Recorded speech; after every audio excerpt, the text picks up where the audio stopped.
You ask Tiger to solve. This deals with linear equations with one unknown. The final result is x equals 5/4. Let's solve it step by step. Group all x terms on the left side of the equation. Add x to both sides. Group like terms. Simplify the arithmetic. Group like terms. Simplify the arithmetic. Group all constants on the right side of the equation. Add 2 to both sides. Simplify the arithmetic.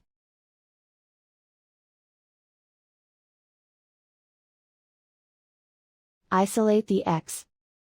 Divide both sides by 8. Simplify the fraction.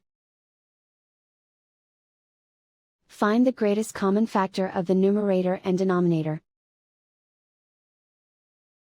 Factor out and cancel the greatest common factor. And so the final result is x equals 5/4.